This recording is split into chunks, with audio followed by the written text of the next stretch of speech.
Army on কাস্টডিতে আসার জন্য একটা অর্ডার দিয়েছি।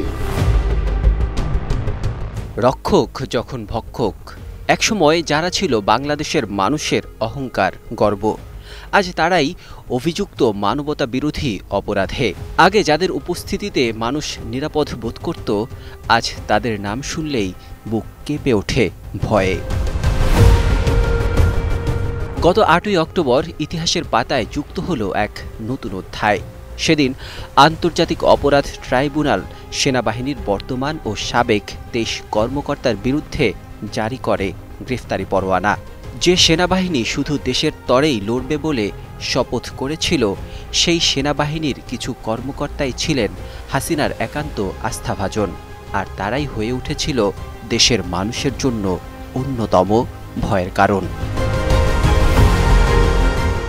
আদালতের নির্দেশ, ২২শে অক্টোবরের মধ্যে অভিযুক্তদের গ্রেফতার করে হাজির করতে হবে ট্রাইব্যুনালে। এরপর ১১ই অক্টোবর সেনাবাহিনী জানায় ১৫ জন সাবেক ও এলপিআরে থাকা কর্মকর্তাকে নেওয়া হয়েছে সেনা হেফাজতে। তবে এবার প্রশ্ন হলো, এই সেনা কর্মকর্তাদের বিচারের এর পরের প্রক্রিয়া কি হবে?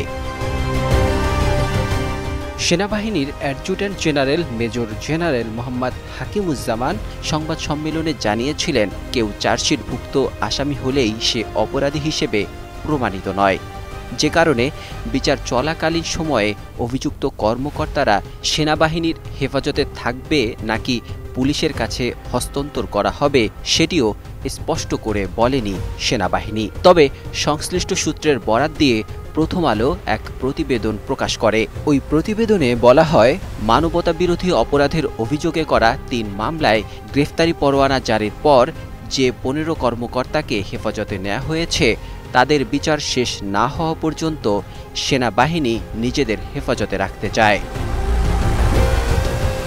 তবে আন্তর্জাতিক অপরাধ ট্রাইব্যুনালের প্রসিকিউটর গাজী এম.এইচ. তামিম বিবিসির সাথে কথা বলার সময় স্পষ্ট করে জানিয়েছেন, পরবর্তী প্রক্রিয়া হবে যেভাবেই হোক অভিযুক্ত কর্মকর্তাদের ট্রাইব্যুনালের সামনে আসতে হবে। এরপর তাদেরকে ট্রাইব্যুনালে হাজির করার পর তাদেরকে ট্রাইব্যুনাল জেলখানায় পাঠাবে। তারা জামিনও চাইতে পারেন, ট্রাইব্যুনাল চাইলে তাদের জামিনও দিতে পারে।